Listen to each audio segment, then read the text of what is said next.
What up, YouTube? Welcome back to the channel, and as always, thank you all for watching. I really do appreciate each and every one of you. It's Matty B, and today we are here for some review from round 4 of the MXGP series out in Italy and the island of Sardinia. And we had one of the gnarliest deep sand tracks in the world. We had the return of Febvre Herlings. DeWolf, the defending champ of the MX2 class, found himself back on the top step. Roman Febvre found form and got himself his first win of the season. And then my main topic of discussion is the COENEN brothers, the twin brothers that can't stop crashing. They hit the ground more times than I can count over the weekend. So we'll get into all of that and more. But got to give a huge thank you to my channel sponsors. They help keep this going. Remember, if you're supporting my sponsors, you're supporting me. Thank you to quickmoto.com. If you need a discount on a sweet set of graphics, backgrounds, canopies, or much more, use my code on screen for 20% off. Also, Sirius Studio, I'm now a partner in the company, so anything you buy with my code on screen, MB820, a small slice of that goes to me to help keep the channel going. And then last but not least, we just wrapped up my 450 bike waffle, so now my 252 stroke from the 2022 Pro Nationals is up next. And this is the bike I tied Sexton on at Unadilla, and you got a chance to win it for $100. So I have everything you need on screen and all the links in my video description. Hope you all enjoy. All right, so first up, some thoughts on the track. And again, I'm sorry, guys. I tried multiple different ways to try to have a little bit of footage rolling in the background so y'all could at least get an idea of what I'm talking about. You ain't just got to stare at me. But I couldn't make it happen. Copyrights everywhere, so you're just going to have to take my word for it. No choice. But this is a gnarly one. I've heard reports of riders saying that this track is actually gnarlier than Lommel. It's just some bottomless deep sand out on this island in Italy. So not many fans, not a whole lot of riders and turnout because the place is kind of hard to get to. But yeah, it's kind of crazy. These guys are just ripping through these sand rollers, just bashing through on this Italian island out in the middle of nowhere. But the racing was awesome, as it always is. Even though the turnout was super low, like I just mentioned, there were only 18 riders in MX2. So if I was under 23, I think I'd be hopping on the next boat and going to cop myself some points at the next round. And the MXGP series, the premier class, I think the numbers were in the mid-20s. But the next round, I think it's going to be full gates. But this track separates the men from the boys for sure. And that's one of the gnarliest parts about MXGP is there's just such a variety of track surfaces because you got deep beach sand. Then next week, they're going to be on this hard-packed, rocky, for lack of better words, a crappy track in the mountains of Italy. So you get a little bit of everything in this series. Now, before I get into the results, really quick, I want to touch on one thing I love about the MXGP series. They have what they call the EMX 125 series. It's basically like what we call Schoolboy 1 here in the States for the 125 class. And they run a series. They go to several rounds. I think it's like maybe 9 or 10 rounds. And they race on the same weekends, the same tracks as the 250 and 450 pro classes. And those guys over there really ride those 125s on another level. You know, over here in America, a lot of kids end up going from 85 or super mini up to the 250s just because a lot of manufacturers don't even make a two-stroke anymore. But in Europe, there's definitely a lot more of a focus on the 125 class. Some people even ride it for several years, and it's just a stepping stone in the MXGP hierarchy to get to the MX2 class and then MXGP. And an idea I had, I might be out to lunch on this, but I just think it would be cool in a perfect dream world. But I wish Loretta Lynn's for the 125 classes, I wish they would reserve maybe the last 5 spots and let the top 5 EMX 125 guys come over and race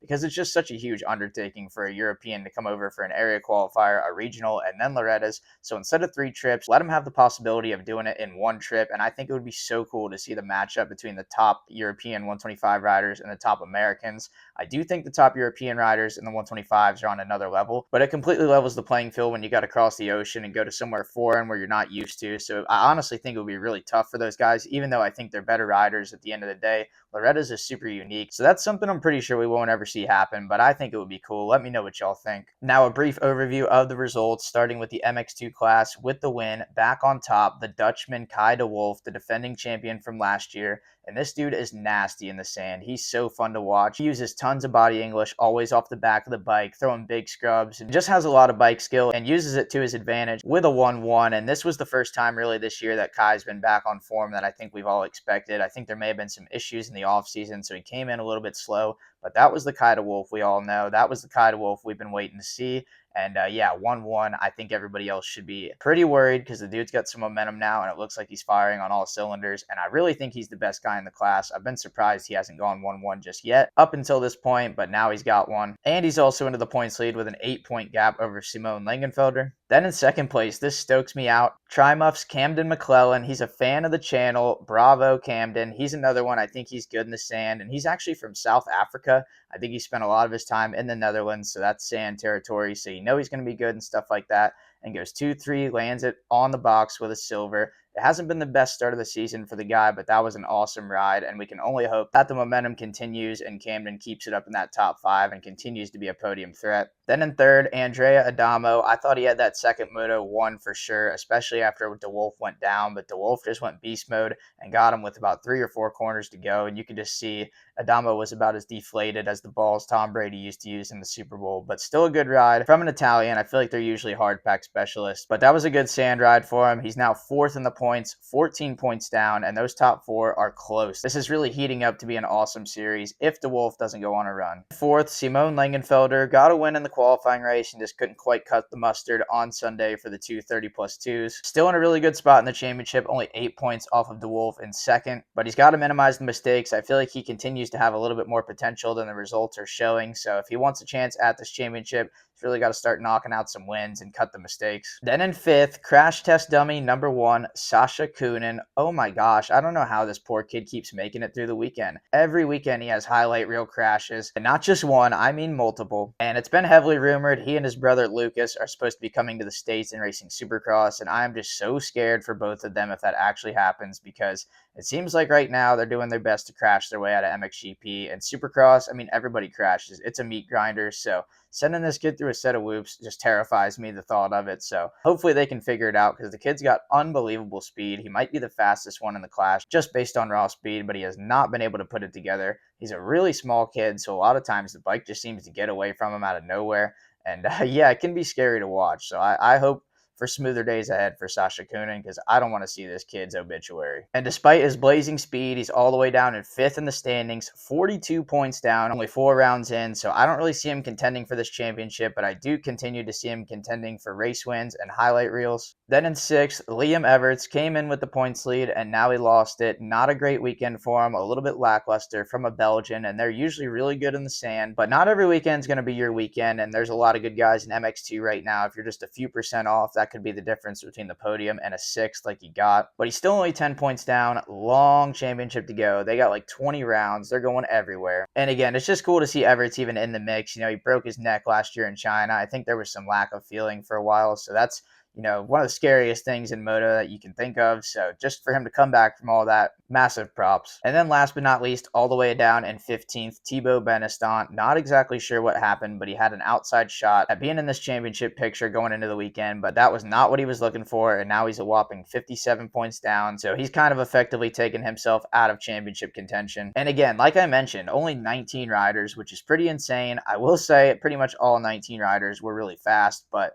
yeah, definitely a weird visual seeing only half of a gate full. Now on to MXGP with the win, Robin Febvre. Honestly, really impressive for a Frenchman to get the win in the sand, because in France, super hard packed, rocky, not sandy at all. But Febvre's obviously honed in on his craft and gotten really good in the sand over the years. A 4-1 for the win and still second in the points. 34 points down to Tim Gajser, and this is really just a 2-horse race from here on out between Gajser and Febvre. I think Febvre is the only one with even a remote chance at challenging Gajser, and he's already put himself at a little bit of a deficit, so it's going to be tough.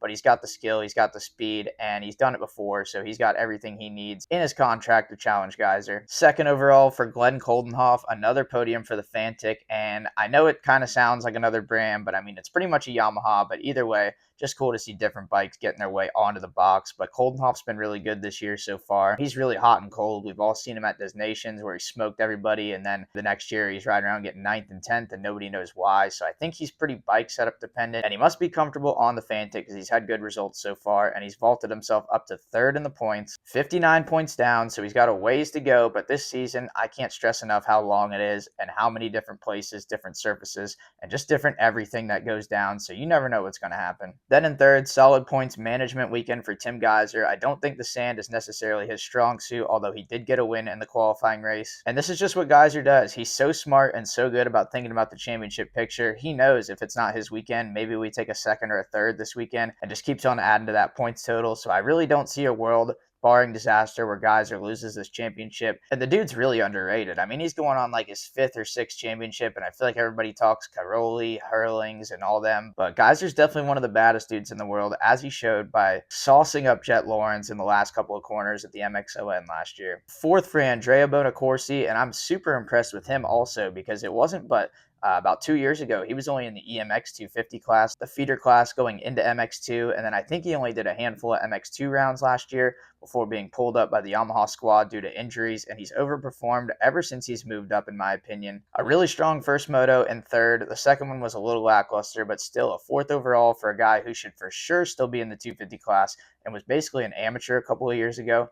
Very well done. And then rounding out top five, a big shout out to Kevin Horgmo. He's got a cool vlog on YouTube if you guys want to check out some behind the scenes MXGP action. I always like watching just to see how it's different over there. But he's another really underrated one. He's somebody I would love to see come over and do a US National just to see where he would stack up. But he's doing it on a very small team, kind of more of a privateer effort. So I don't really know that he's making the big bucks, but man, is he riding like he should be. Then we'll jump down to seventh for Crash Test Dummy. Number 2, Lucas COENEN. And really, most of the time, I think Lucas is in a lot more control than Sasha is. He's got a lot bigger build, looks like he's in a lot more control. But man, this weekend, he proved me wrong. He was on the deck so many times. If Helen Keller was out there in the dunes of Italy, she would have seen him hit the ground. And just like his brother, I have no idea how these guys are going to survive if they come to America and race Supercross. Seems like it might be a wise idea to start rethinking it with all these crashes that have been going down lately. And obviously, we got the huge injury total in Supercross this year from guys that have been in Supercross. So maybe they reevaluate, maybe they stay in MXGP, I don't know. But either way, I'm definitely staying tuned to the development because wherever they go, they're going to be bringing entertainment because they send it. Then in 15th, very odd to be talking about him this far down the order, but we had the return of Jeffrey Herlings, the Bullet. And first moto, dude just straight up rode around and got 20th. He's been off for a long time. You know, those ACL injuries, it's not like a bone. It doesn't heal that quick. So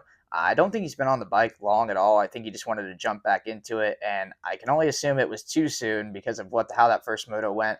But it was cool to see some flashes of brilliance back out of the 84. He kind of went bullet mode for a couple laps in the second moto. He blasted from like 5th to 1st, pulled away for about 2 laps, then I'm sure he got tired and tightened up. So we're just going to be witnessing the rebuilding of Jeffrey Herlings for these next few rounds, but I think give it another month or two, we'll probably see him back in the fight for the win. It's just undeniable how good the dude is on a dirt bike. No matter how many times he gets hurt, he keeps coming back, and he's always fast. And really, I have no idea how he continues to come back crash after crash, but he's a better man than I, no choice. And last but not least, 21st for Maxime Renault. And apart from coming out of Argentina round 1 with the red plate, it has been a disastrous effort for him ever since. There was an injury before round 2, he had surgery right before the race, and he was just soldiering through rounds 2 and 3, but then there was another crash at round 4 last weekend in the first moto, and because of that, did not start the second moto, so now he's all the way down to 5th in the point standings, a whopping 90 points down from Tim Gajser when just 3 races ago he was leading everybody. That's all I got for you guys this week. Let me know in the comments what you think about the analysis, if you agree, if you disagree, if you want to hate. Whatever you want to do, we're here for it. But next weekend, MXGP heads back to Italy, another region of the country, in a gnarly, mountainous, rocky, hard-packed, tight track. A complete 180 opposite of what we just watched. So like I said, the variety's always there. Should be good. I'll be tuning in, and I hope y'all do too. But thanks for watching. We out.